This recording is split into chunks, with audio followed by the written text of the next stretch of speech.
क्या आप रात को थक के सो जाते हो लेकिन फिर भी नींद है कि वो आती नहीं? क्या आप दिन भर काम करते हो लेकिन फिर भी काम पूरा होता ही नहीं? क्या आपको लगता है कि आप में पेशेंस बहुत कम हो गए, छोटी छोटी चीज़ों पे इंस्टेंटली रिएक्ट करने लगे हो? और अगर ये सब हाँ है तो ये लेजीनेस नहीं है आपकी, ये बर्नआउट भी नहीं है, ये वीकनेस तो बिल्कुल हो ही नहीं सकती। ये है आपकी बॉडी आपको कुछ साइन दे रही है और उसको आप साइन को समझ नहीं पा रहे।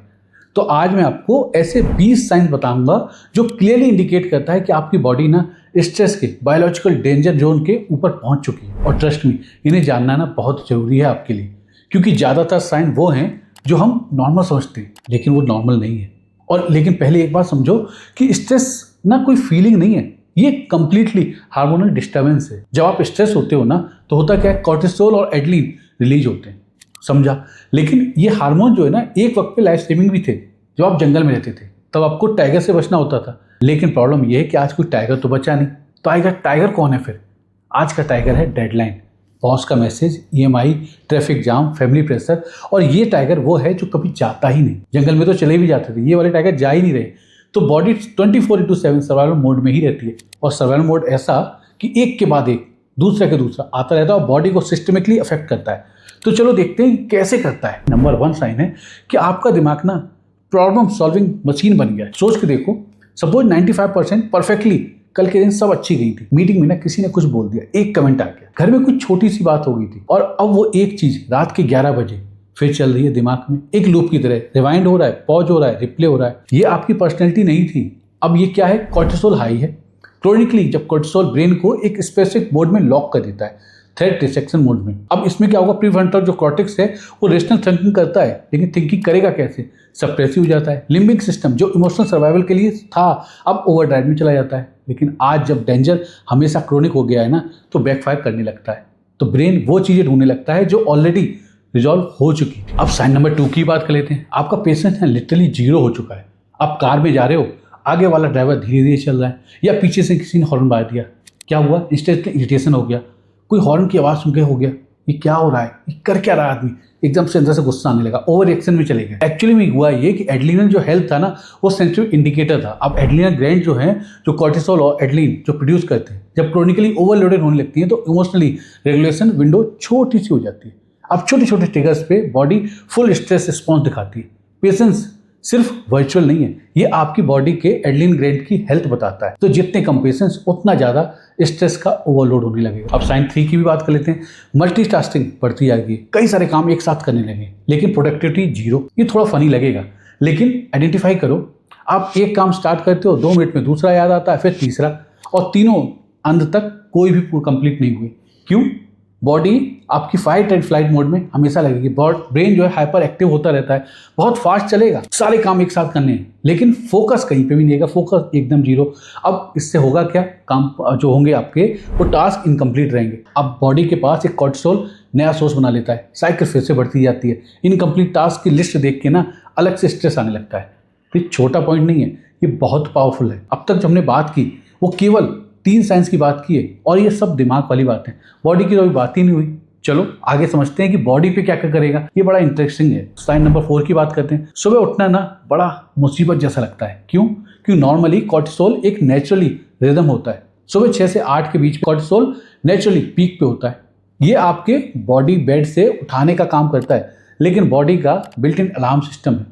लेकिन जब एड्रेनलिन ग्लैंड ना क्रोनिकली एग्जॉस्ट हो जाते हैं तो मॉर्निंग स्पाइक देना ही बंद कर देते हैं, तो अलार्म बजता है। आप लिटरली फील करते हो यार कैसे बढ़ गया, कि एक बार प्लीज 5 मिनट के लिए और, फिर वो 5 मिनट 15 मिनट बचते हैं और 15 मिनट वो 30 मिनट तक हो जाते हैं। तो तब शुरू होती है फिर आप चाय ले लो या कॉफ़ी ले लो। यहाँ एक इंपॉर्टेंट साइंस है, चाय या कॉफ़ी है ना कैफीन एनर्जी नहीं देता है, वो एडेनोसाइन को ब्लॉक करता है और वो केमिकल नींद के सिग्नल को ब्लॉक कर देता है। तो एडेनोसाइन ब्लॉक होने से आप अवेक फील तो करते हो लेकिन इंटरनली एड्रेनलिन और ड्रेन हो जाता है, तो आप टायर्डनेस को फिर से मास्क करने लगते हो, हील नहीं कर रहे हो। तो हील कैसे करना है हम उसको आगे समझेंगे। साइन नंबर 5, रात 2 बजे ना अचानक नींद खुल जाती है। ये बहुत स्पेसिफिक पैटर्न है। दिन में ना ब्रेन फॉग रहता है, सब ब्लरी ब्लरी, कंसंट्रेट करना बड़ा मुश्किल रहता है, और रात को 2-2:30 बजे सडनली बिल्कुल अलर्ट, जैसे कोई स्विच ऑन हो गया हो। कॉर्टिसोल अब एक एबनॉर्मल नॉक्टर्नल स्पाइक करने लगता है। बॉडी गलत वक्त पे ना कॉर्टिसोल को सर्ज कर देती है, नींद टूट जाती है और फिर नींद आती ही नहीं। 4 बजे फिर से उठ जाते हो, फिर 5 बजे उठ जाते हो। अब इससे क्या हुआ, नींद को फ्रेगमेंटेड हो गई, नींद तो पूरी हुई नहीं। अब जब नींद पूरी नहीं हुई तो कंसिस्टेंटली अगर ये हो रहा होगा तो 24 आवर्स सलाइवा में कोर्टिसोल का अगर टेस्ट करा के देखते हो तो ब्लड में एड्रेनलिन प्रॉब्लम शो होने लगती है। 90% डैमेज हो चुका होता है। अब साइन नंबर 6 की बात कर लेते हैं। ब्लड शुगर, डायबिटीज वाला, वो अनस्टेबल होने लगती है। क्यों? बिना कुछ मीठा खाए। मीठा नहीं खाते, बहुत सारे लोग कहते हैं मीठा नहीं खाते। अरे बड़ा इंटरेस्टिंग है इसको समझना। कोर्टिसोल ना एक ग्लूकोकॉर्टिकॉइड हार्मोन है, मतलब इसका डायरेक्ट काम होता है ब्लड शुगर को नॉर्मल करना, इसको रिलीज करना। अब मसल्स में, लिवर में प्रोटीन और फैट के कन्वर्ट करने का भी काम यही करता है। तो सिंपल लैंग्वेज अगर समझो तो क्रोनिक स्ट्रेस में आपका बॉडी लिटरली शुगर के फैक्ट्री बना हुआ है, बिना कुछ भी स्वीट खाए हुए। ब्लड शुगर स्पाइक होने लगती है, इंसुलिन स्पाइक होने लगती है, और ये पैटर्न महीनों तक चले तो क्या होगा?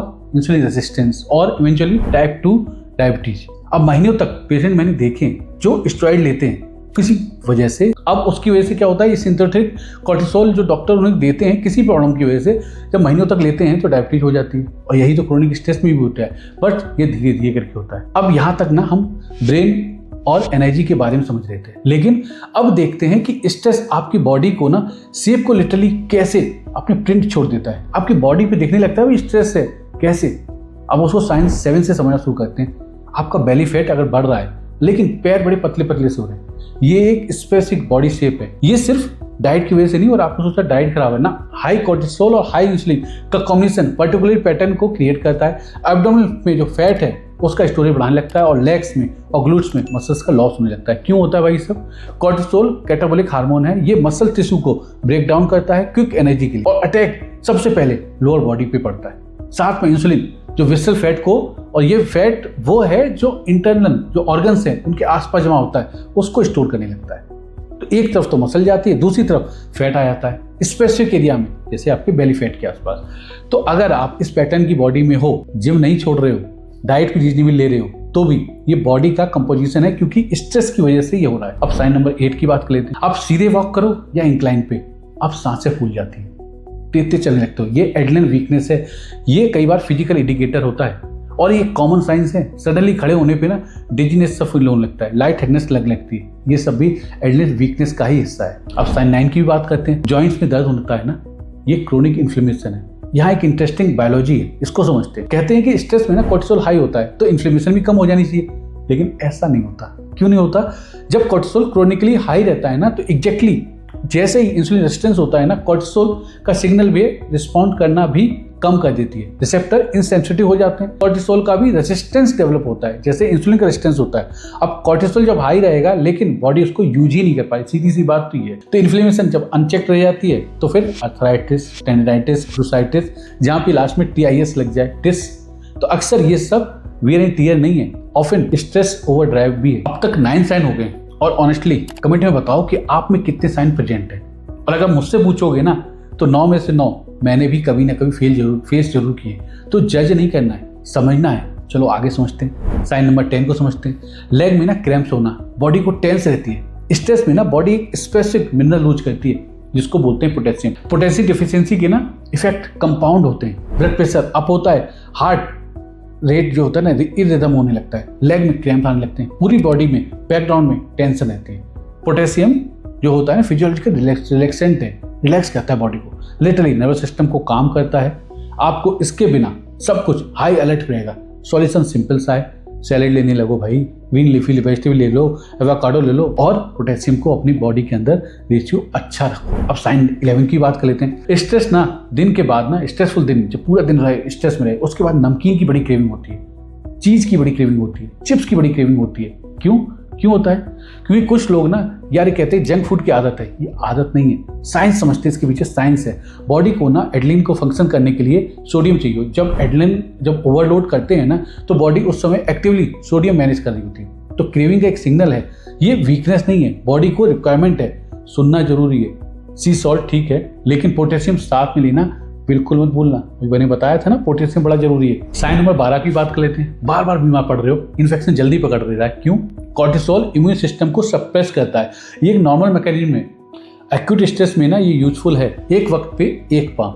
लेकिन जब स्ट्रेस क्रोनिक हो, इम्यून सप्रेशन में हो परमानेंटली, तो वायरस आसानी से पकड़ लेता है, रिकवरी टाइम स्लो हो जाता है। स्ट्रेस लिटरली इम्यून सिस्टम का आर्किटेक्चर है। अब थ्योरेटिकली नहीं, ये क्लिनिकली डॉक्यूमेंटेड भी है। अब तक हमने दिमाग, बॉडी, एनर्जी, कंपोजिशन, इम्यूनिटी सब ठीक समझ तो लिया है, लेकिन एक क्लस्टर अभी भी बाकी है जिसमें आती है स्किन, आपके हार्मोन और ऐसा कुछ जो फीमेल्स में बहुत स्पेसिफिक अलर्ट करता है। वो है इंपॉर्टेंट अगला, इसको समझते हैं। साइन नंबर 13 है वो एक्ने, स्पेशली जॉलाइन के आसपास, चिन के आसपास। एड्रेनल ग्लैंड क्या करने वाली है, कॉर्टिसोल के साथ साथ ना एड्रोजेंस को भी प्रोड्यूस करता है। ये मेल हार्मोन होता है जो फीमेल्स में भी होते हैं लेकिन कम होते हैं। स्ट्रेस में क्या होगा, एड्रोजन प्रोडक्शन बढ़ जाता है।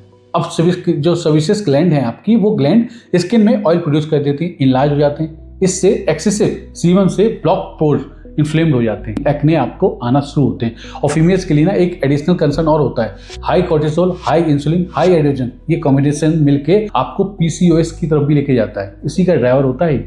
तो सिर्फ डाइट नहीं, स्ट्रेस भी एक ट्रिगर है, इसको समझ लेना। साइन नंबर 14 की बात कर लेते हैं। एलर्जी जो होती है ना, स्ट्रेसफुल पीरियड में और ज्यादा बढ़ने लगती है। ये कोई कोइंसिडेंस नहीं है, समझो इसको कि क्रोनिक जब स्ट्रेस होगा ना, इम्यून सिस्टम को डिसरेगुलेट कर लेता है। अब एलर्जिक जो रिस्पॉन्स होते हैं वो ओवरड्राइव में चले जाते हैं। जो इन्फ्लेमेटरी मीडिएटर्स होते हैं, जिसको हिस्टामिन बोलते हैं, प्रोस्टाग्लैंडिन बोलते हैं, ये ज्यादा रिलीज होने लगते हैं। अगर आप नोटिस करोगे कि एग्जाम के वक्त में या किसी भी प्रेशर में आपको एलर्जीज बढ़ रही है, तो ये बॉडी आपको कुछ बोल रही है। अब साइन नंबर 15 की बात करते हैं। अस्थमा या ब्रेथलेसनेस होती है, ये बाहर जाने की वजह से नहीं, कई बार स्ट्रेस में भी बहुत ज्यादा बढ़ जाती है। ये पॉइंट बड़ा अंडररेटेड है। अब समझो इसको कि कॉर्टिसोल ब्रोंकोडायलेटर भी तो होता है। अब ये एयरवेज को ओपन करने का काम करता है। जब कॉर्टिसोल रेजिस्टेंट होने लगेगा तो एड्रेनलिन वीक होने लगेगा। एयरवे जो होता है आपका, सांसों वाला जो एयरवेज है, वो नेचुरली डायलिसेंस को अफेक्ट करता है। और एक और मैकेनिज्म है, जब आप पैनिक में होते हो तो जब ओवर ब्रीथ करते हो तो CO2 ड्रॉप होता है और पैराडॉक्सिकली बढ़ जाता है। एक यूजफुल थिंग याद रखना कि विटामिन डी नेचुरली कॉर्टिसोल जैसे एंटी इन्फ्लेमेटरी एक्शंस करता है, लेकिन बिना इसके साइड इफेक्ट डाले हुए। तो अस्थमा, एलर्जी, विटामिन डी की डिफिशियंसी जरूर चेक करा लेना, कई बार विटामिन डी भी कम होता है। अब साइन नंबर 16 की बात कर लेते हैं। Sinus, swelling, nasal blockage, sleep apnoea, ये क्रोनिक कॉर्टिसोल रेजिस्टेंस नेजल जो पासवे होता है ना, उसी को अफेक्ट करने लगता है। म्यूकोजल जो स्वेलिंग होती है उसको एयरवेज को नैरो करने लगती है। रात को स्लीप की एपनिया को एक ड्राइवर की तरह बना देती है। लोग कहते हैं कि साइनस है वो ट्रीट ही नहीं हो रहा। साइनस तो ट्रीट होगा, स्लीप एपनिया अलग है, कनेक्शन कोई देख नहीं रहा है। रूट कॉज वही है, क्रोनिक इन्फ्लेमेशन जो स्ट्रेस की वजह से बढ़ा था। साइन नंबर 17 में समझ लेते हैं। ऑस्टियोपोरोसिस, स्पेशली पोस्ट मीनोपॉज में, ये एक बड़ा इंपॉर्टेंट कनेक्शन है। तो मीनोपॉज के वक्त ना ओवरेजी ग्रेजुअली रिटायर होने लगते हैं। ठीक है भाई, जब एड्रेनल ग्लैंड को बैकअप करना होता है ना, तो कुछ एस्ट्रोजन प्रिकर्सर्स प्रोड्यूस करने लगता है। लेकिन अगर एड्रेनल पहले से ही ओवरलोड है तो ये एडिशनल काम नहीं कर ही नहीं पाते। कॉर्टिसोल स्पाइक होता है, कॉर्टिसोल कैटाबोलिक है, ये बोन को प्रोटीन जो दे रही थी वो भी देना बंद कर देती। तो बोन का स्ट्रक्चर जो है, मैट्रिक्स, वही वीक होने लगता है, वहाँ कैल्शियम होती नहीं, फिर बोन का आर्किटेक्ट जो होता है वही इफेक्ट होने लगता है। मेरी एक पेशेंट थी, डेंटिस्ट थी, मेनोपॉज के टाइम आई, पूरी थोरेसिक जो स्पाइन थी ना कॉम्प्रेस हो चुकी थी, हाइट कम हो गई थी, कैपोसिस टाइप की आ गई थी।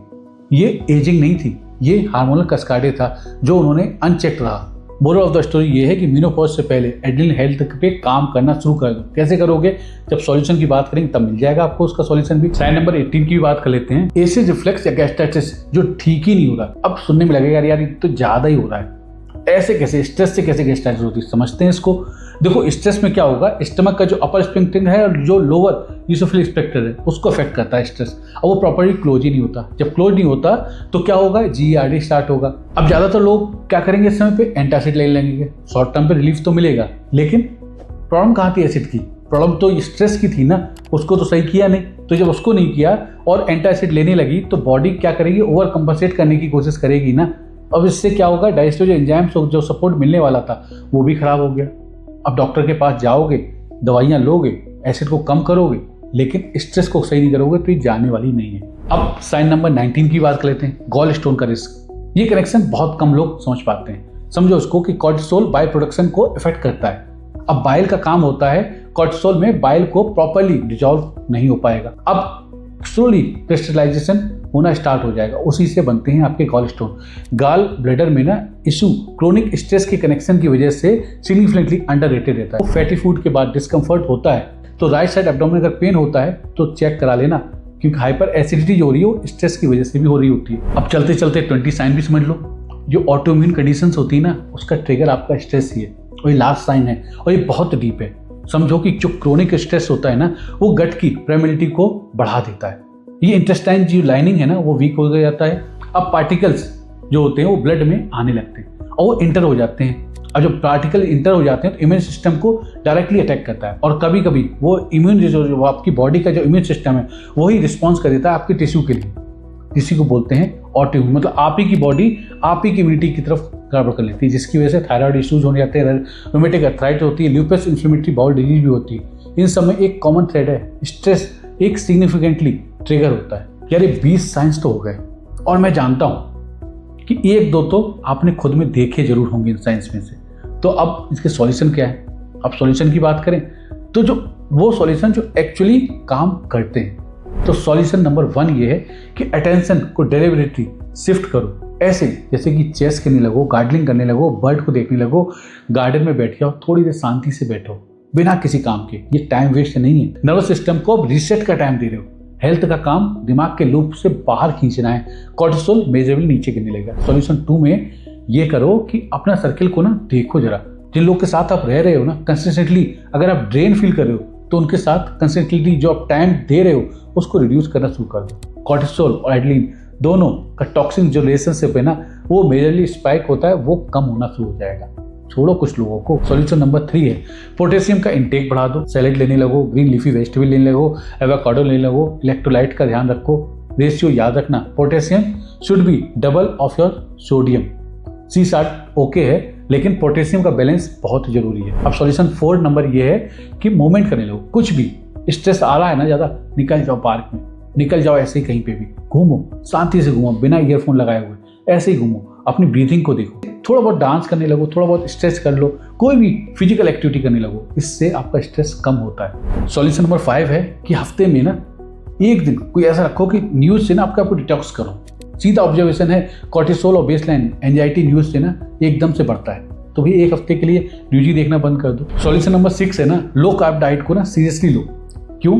क्योंकि ब्लड शुगर स्विंग करती है एंजाइटी और मूड इनस्टेबिलिटी को। तो जो लो कार्ब डाइट लेते हो ना, तो ब्लड शुगर स्टेबल होता है, इंसुलिन स्टेबल होता है, कॉर्टिसोल स्मूथर हो जाता है। डाइट सिर्फ वेट के लिए नहीं है, डाइट आपकी न्यूरोलॉजिकल स्टेबिलिटी के लिए भी है। मेडिटेशन कर सकते हो, ब्रीदिंग एक्सरसाइज कर सकते हो, इन सबको अपने लाइफ में जोड़ो। जब ये जोड़ोगे तो आपकी शांति रहेगी। अच्छा, 7th नंबर पे जो सॉल्यूशन है बड़ा इंपॉर्टेंट है, अपनी स्लीपिंग टाइम को ना फिक्स करो। सोने का ना टाइम फिक्स करो। हो सकता है नींद नहीं आती, लेकिन जो भी टाइम है अपना फिक्स करो कि भाई इतने बजे सो जाओगे। जब आपको नींद अच्छी होगी ना, तो अपने आप आपको सॉल्यूशंस मिलने लग जाएंगे। तो इन सॉल्यूशंस के ऊपर काम करो। तो ये 20 साइंस थे, और मैं चाहता हूँ कि आप एक चीज़ क्लियरली समझ लो, ये साइन ना आपकी वीकनेस नहीं है, ये आपकी बॉडी ऑनेस्टली आपको बता रही है। बॉडी बहुत पहले से बोल रही है, वार्निंग दे रही है, लाइट भी जला रही है। हम समझ नहीं पाए थे क्योंकि शायद हमको आइडिया नहीं था। तो सिम्टम्स जो है ना आपको स्लोली बता रहे हैं। अवेयरनेस का स्टेप उठाओ, और पहला स्टेप आप उठा चुके हो क्योंकि वीडियो पूरी देख चुके हो। अब इस वीडियो को ना उसके साथ शेयर करो जिनको लगता है आपके सर्किल में कि यार उसको स्ट्रेस तो है, उनको साइंस तो है, लेकिन वो इग्नोर कर रहे हैं। हमारी बॉडी आपको सिग्नल देती है, उस इंसान को भी दो जो आपके नियर एंड डियर हो, जिनके पास कोई साइन दिख रहे हो, ताकि उनका भी कुछ हेल्प हो सके। और मिलते हैं नेक्स्ट वीडियो में। कमेंट में बताओ कि आप नेक्स्ट वीडियो किस टॉपिक के ऊपर चाहते हो। Bye bye, take care.